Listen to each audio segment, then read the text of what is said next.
Hi, now let us look at Sagittarius Lagna.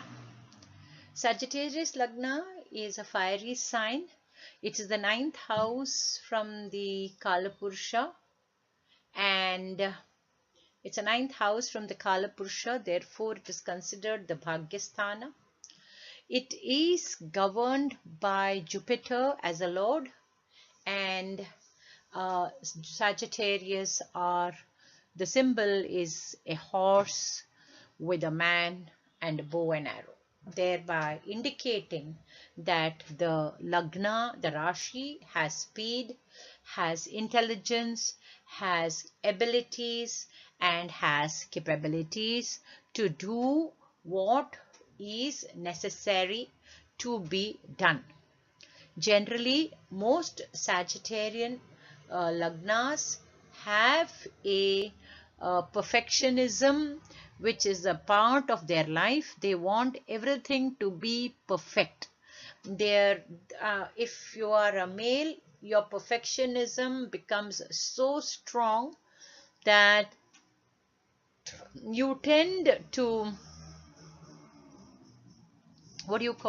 you tend to be like a military man, or you tend to be bring in that discipline, that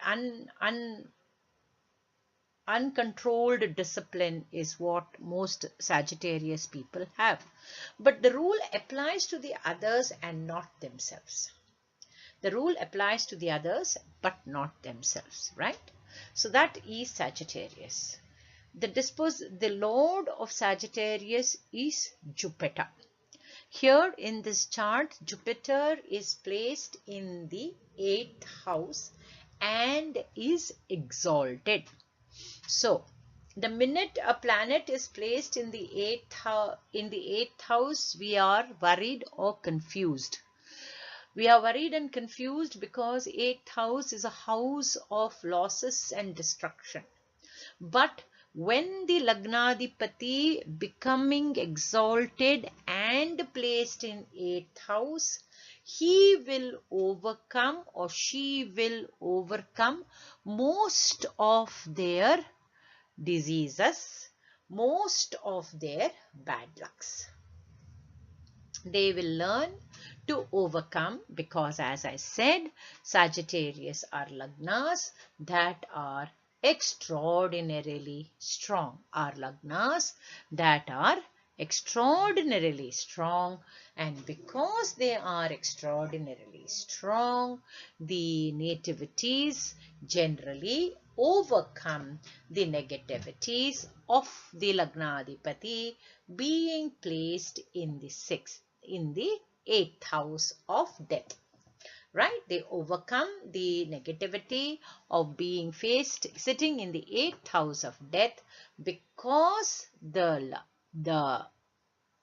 Lord is exalted, because the Lord is in the house of exalted and is supported by moon,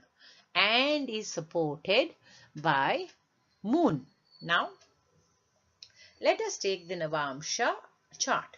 The Lagna of the Rashi chart is in the 11th in the Navamsha chart, has gone to the 11th house, Libra, to the Navamsha chart, which again indicates that the nativity has luck in favor to him, has the luck in favor to the native.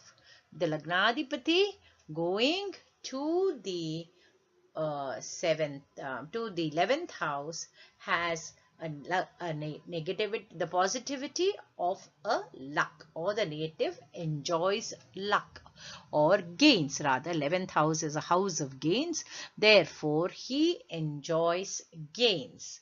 Now we again have to see the Jupiter.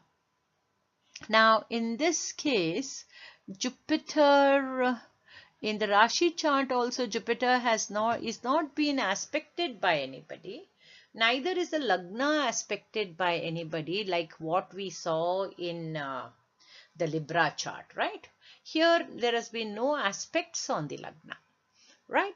And so here again Jupiter in the Navamsha is in the 12th from the Rashi chart. We have to take the Lagna of the Rashi chart, which is Sagittarius, and the Navamsha, Jupiter, Lord of the Sagittarius, Jupiter, is in the 12th along with Moon.